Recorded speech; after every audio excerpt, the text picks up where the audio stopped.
pour nous, c'était une ouverture intéressante. On est quand même un lycée en zone rurale, à la campagne. On accueille un public plutôt de zone rurale. Et donc, tout ce qui peut apporter une ouverture sur l'extérieur, d'autant à l'international, eh bien, ça nous permet d'apporter une ouverture pour nos jeunes. Ça nous permet aussi de renforcer les liens avec le territoire. Ce partenariat se fait aussi avec des familles d'accueil qui cherchent aussi un établissement de proximité. Et dans nos missions, en fait, dans le réseau enseignement agricole, on a pour mission aussi de travailler avec le territoire. D'accord. Donc ça fait partie pour moi de la mission de travailler avec le territoire, tout comme on travaille avec les collectivités. Par exemple, notre amphi, on le loue à la CCF, à la communauté de communes. On a beaucoup d'entreprises qui interviennent dans l'établissement. Enfin, on essaye d'être le plus ouvert possible. Donc pour moi, c'est une des formes d'ouverture. Donc on a des familles d'accueil qui sont parents d'élèves en fait, c'est ça? Exactement. Ok. Ouais. Qui n'étaient peut-être pas au départ, peut-être qui ont connu l'établissement grâce à ça aussi. Ok. Pour moi, c'est une belle opportunité en tout cas de pouvoir faire entrer dans l'établissement des gens qui ne viennent pas de notre territoire, qui ont une autre culture, une autre langue aussi. Ça permet aussi d'échanger et puis d'améliorer les échanges dans la langue étrangère avec nos jeunes. Donc non, c'est vraiment... nous, on voit que du positif.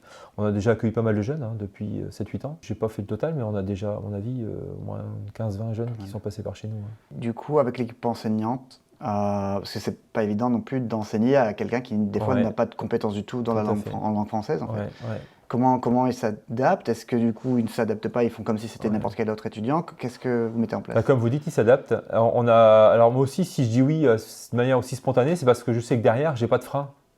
Si je sentais que j'avais une équipe enseignante qui me tombait dessus parce que j'avais accepté quelque chose, peut-être que je réfléchirais un peu plus avant d'accepter. C'est vrai pour ça, mais c'est vrai aussi pour plein d'autres projets.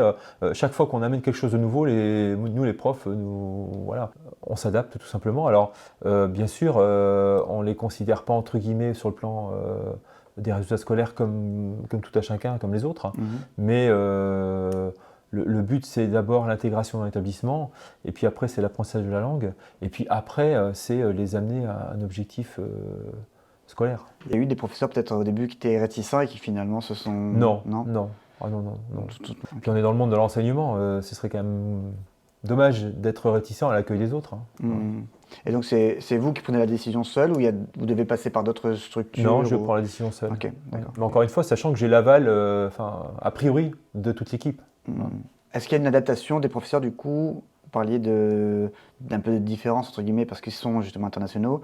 Ça se ressent dans quoi? Ça se ressent dans les devoirs, dans les tests? Alors c'est très différent selon les jeunes que l'on accueille. On a des jeunes qui qui parlent français couramment en arrivant chez nous. Et puis qui ont vraiment, pour lesquels on sent vraiment que la classe dans laquelle qu'ils intègrent, c'est vraiment la suite de ce qu'ils ont. Et donc ceux-là sont considérés vraiment comme tout autre élève lambda.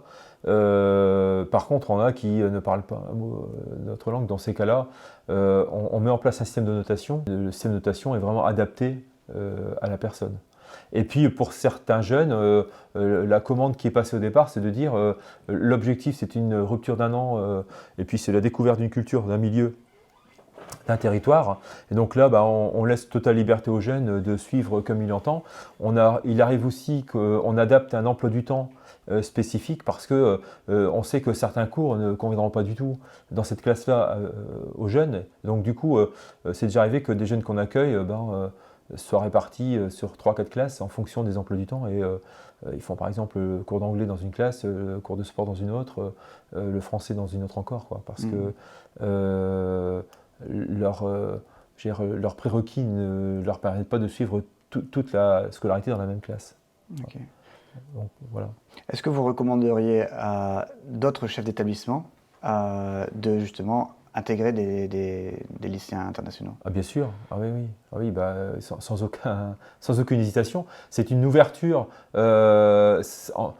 quelque part. En plus, qu'est-ce que ça coûte à l'établissement que d'accueillir un jeune étranger, si ce n'est que ça rapporte 100 fois l'investissement qui est fait en termes d'ouverture, en termes de culture, en termes d'échange, de richesse pour nos élèves. Pour moi, c'est plus une opportunité d'accueillir quelqu'un que répondre à une sollicitation et rendre service. Au contraire, pour moi, c'est plus une chance. Oui. Okay.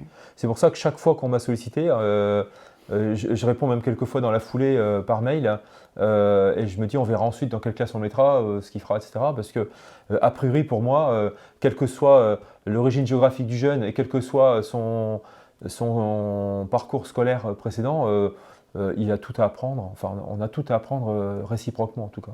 Est-ce que vous voyez des choses importantes à signaler à des futurs chefs d'établissement, enfin des établissements qui accueilleraient, ou en termes de préparation, en termes de... Ce qu'il faut, c'est que l'ensemble des composants de l'établissement soient bien au fait de l'arrivée de personnes dans l'établissement. Alors on parle bien sûr de l'équipe enseignante, c'est évident, mais il y a aussi l'équipe de vie scolaire qui joue un grand rôle.